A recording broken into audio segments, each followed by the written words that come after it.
এই যে তোদের খাবার দিচ্ছি নে, এবার তাড়াতাড়ি খেয়ে দে, বড় হ, আর আমাকে বেশি বেশি করে ফল দে। আহারে, তোর বুঝি খুব কষ্ট হচ্ছে তাই না? আমিও বুঝি। আজ আমার একটা হাত যদি এভাবে ভেঙে যেত তাহলে কি কষ্টই হতো।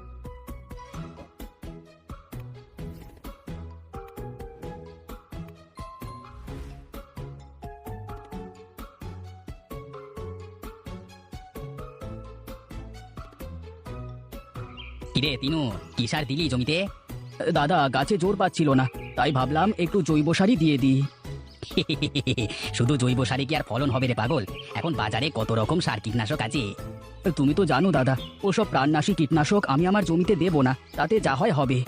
দেখ, তোর যা ইচ্ছে কর, আমার বলবার দরকার আমি বললাম, তোর শুনবার হলে শুনবি, না হলে শুনবি না। তা বটে, কিন্তু তুমি কোথায় চললে এই রোদের মধ্যে? কোথায় আর যাবো, দেখি জমিতে কলা গাছগুলোর কি অবস্থা। বেশ, চলো আমিও যাই, দেখে আসি তোমার কলা গাছের চেহারা কেমন হলো।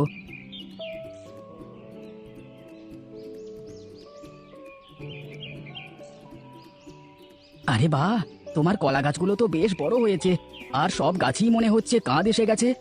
তাছাড়া আবার কি, দেখ না, একসাথেই তো লাগালাম, দু একদিনের ব্যবধান, আমার গাছগুলো দেখেছিস? তবে যাই বলো দাদা, তোমার গাছের গোড়ায় কিন্তু মাটি কম, একটু জোরে বাতাস হলেই সব কলা গাছ ভেঙে চুরে পড়ে যাবে। আরে না না, তার আগেই কিছু একটা করে ফেলবো। বেশ, তুমি তাহলে কাজ করো, আমি আগালাম বাড়ির দিকে, সেই সকালে এসেছি, খিদে পেটের মধ্যে কামড় দিচ্ছে।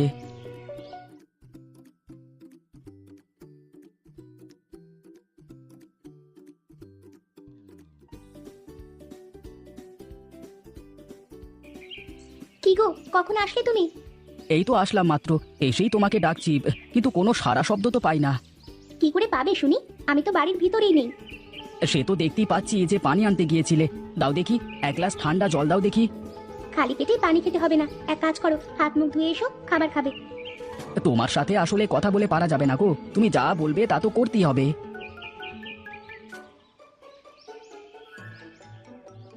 কি গো, তোমার মুখটা এমন শুকনো শুকনো লাগছে কেন? কি হয়েছে? না, তেমন কিছু হয়নি, তবে খুব চিন্তা হচ্ছে গো। এত চিন্তা করে কি হবে শুনি? শুধু শুধু ভেবে মাথা নষ্ট করা। সবার কলা গাছ কেমন তাড়াতাড়ি বড় হচ্ছে, কত বেশি ফলন দিচ্ছে, আর সেখানে আমার কলা বাগানে তো গাছই বড় হচ্ছে না ঠিক মতো। এত অস্থির হয়েও না তো, দেখবি ভালো কিছুই হবে। কি জানি কপালে কি আছে, আজকে নিধিদার কলা বাগান দেখে আসলাম, কেমন কাঁদি এসেছে গাছে, আর আমার। অপেক্ষার ফল মিষ্টি হয়, শোনোনি তুমি? একটু ধৈর্য ধরে দেখবে ভালো কিছুই হবে।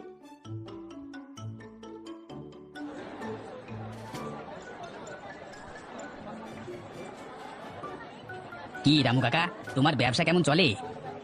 আর ব্যবসা, ব্যবসার যা পরিস্থিতি রে, তাতে করে ব্যবসা বন্ধ করে ঘরে বসে থাকতে হবে। হ্যাঁ, সবাই ওই এক কথাই বলে, আঙুর ফল সত্যিই টক হয় গো। এই যা তো, তুই খালি রসিকতা করিস, তারপর বল তোর কলা ক্ষেতের কি অবস্থা?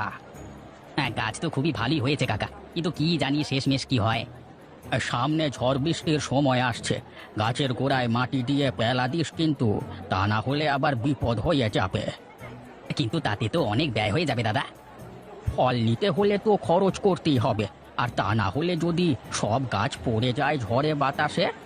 তা কথা মন্দ বলনি কাকা, কিন্তু এত গাছে পেলা দিতে গেলে তো অনেক খরচের বিষয়। এখন ভেবেচিন্তে দেখ কি করবি, আর মাটির তো সেসব গুণাগুণ নেই এখন, আর সার কীটনাশক সব কিছুই শেষ করে দিচ্ছে। তা না হয় হলো, তা তুমি তোমার ফলের ফরমালিনের কথা তো বললে না। বলি, তোরা যে সব সার ফাস দিয়ে সব ফলাস, এই ফল তরতাজা রাখতে হলে তো আমাদের ফরমালিন মেশানোই লাগবে। না, তোমার সাথে পারা যাবে না। শোনো দাদা, এবছর আমার সব কলা কিন্তু তোমাকেই নিতে হবে বলে দিলাম। আচ্ছা আচ্ছা, সে সময় তো আসুক, তারপর দেখা যাবে।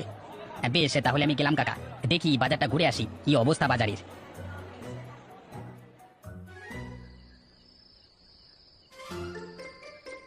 কি গো, তোমার কি আজকে উপোস নাকি? না, কেন? উপোস থাকতে যাব কোন দুঃখে? হ্যাঁ, না না, ভাবলাম হয়তো আমার মঙ্গল কামনায় ব্রত রেখেছো। আমার খেয়ে দিয়ে কাজ নেই, তোমার জন্য এসব করতে যাব? বেশ তো, সামনে এত ফল কেটে সাজিয়ে রেখেছি, কিন্তু তুমি খাচ্ছ না কেন? এসব ফল খেয়েই তো আরো বেশি সমস্যা হচ্ছে, তার চেয়ে না খেয়ে থাকাই ভালো। ফল আবার তোমার কি করলো শুনি? আমি তো দেখি তুমি নিজে হাতে এসব ফলে ফরমালিন মেশাও, ওটাও তো একটা বিষ। আচ্ছা, তুমি বোঝার চেষ্টা করো না, যারা ফসল ফলায় তারাও তো বীজ দিয়েই ফলায়, এসব ফল ভালো রাখতে হলে ফরমালিন দেওয়া লাগবেই লাগবে। তুমি খাও তোমার ফল, আমি আর খাবো না। শুনেছি তিনু নাকি শুধু জৈব সার দিয়ে কলা চাষ শুরু করেছে। ভাবছি ওর থেকে কলা কিনে রাখবো এবার। তোমার যা ইচ্ছে করো, আমি বসে ফল খাই। বুঝলে গিন্নি, বেশ জোরে জোরে বাতাস হচ্ছে। কে জানে জমিতে কলা গাছগুলোর কি অবস্থা। বেশি চিন্তা করো না, আমাদের গাছের কোনো ক্ষতি হবে না। তুমি কিভাবে জানলে যে আমাদের গাছের কোনো ক্ষতি হবে না? তুমি যা সবার মতো বিষ দিয়ে চাষ করো না। গাছের গোড়ায় মাটি আর কম উচ্চতার জন্য গাছের কিছুই হবে না।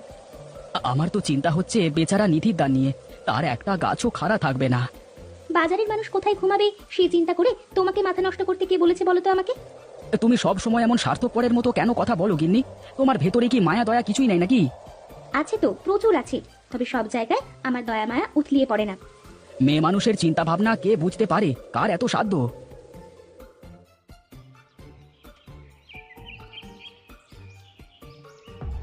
হায় হায় রে, এ আমার কি সর্বনাশ হলো! আমার যে সব শেষ হয়ে গেল। আগে জানলে তো সব গাছই পেলা দিয়ে দিতাম, এখন আমার কি হবে? দাদা ভেঙে পড়ো না, তোমাকে তো বলেছিলাম গাছে পেলা দিতে, কিন্তু তুমি তো শুনলে না। আমি তো তোর কথা না শুনে বড় ভুল করেছি রে তিনু, তুই আমাকে মাফ করে দে ভাই। দাদা এখন আর এসব বলে কি লাভ বলো? যা হওয়ার তো হয়েই গেছে। তাই বলে আমার সব গাছ পড়ে গেল? শুধু আমার না, এলাকার সবার কলা গাছ ভেঙে চুরে শেষ হয়ে গেছে, শুধু তোর গাছগুলোই দাঁড়িয়ে আছে। দাদা আসলে মাটির গুণাগুণ ঠিক থাকলে সে মাটিতে তুমি যাই করবে না কেন, সেখানে সোনা ফলবেই ফলবে। আমার যে সবকিছু শেষ হয়ে গেল রে তিনু, এখন আমি কি করব? কি করে এত দেনা দেব? এক কাজ করো দাদা, তুমি আজ থেকে আমার সাথে আমার জমিতে কাজ করো। ভালো ফলন হলে তোমার ক্ষতি পুষিয়ে দিতে পারবো। সত্যি বলছিস রে তিনু? আমার যে বিশ্বাস হচ্ছে না। দাদা, বিপদের সময় যদি মানুষের পাশে না দাঁড়াতে পারি, তাহলে আর আমার এত কিছু করে কি লাভ? সত্যি রে ভাই, তোর মতো করে যদি সবাই ভাবতো। নেনে চল, তোর জমিতে গিয়ে দেখি।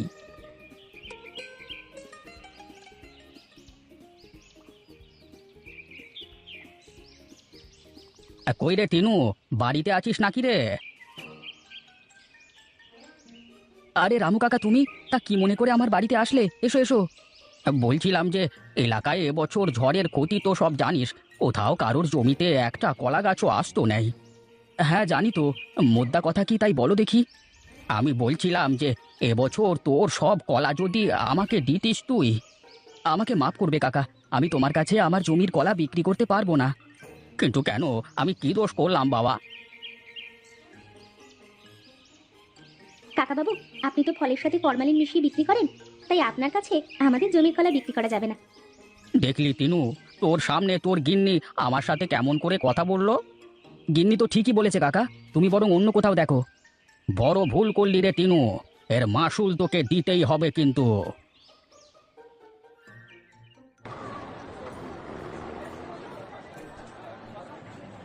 আসুন বাবু আসুন, একদম ফরমালিন মুক্ত কলা নিয়ে যান, আসুন আসুন। আমাকে আর বলতে হবে না নিধির বাবু, আমি সব জেনে শুনি এখানে এসেছি। আর আমাদের কোম্পানি মানুষের স্বাস্থ্যের কথা চিন্তা করে এসব ফরমালিন মুক্ত পণ্য কিনতে উৎসাহ দিতে থাকে। আপনি এসেছেন, আমি খুব খুশি হয়েছি।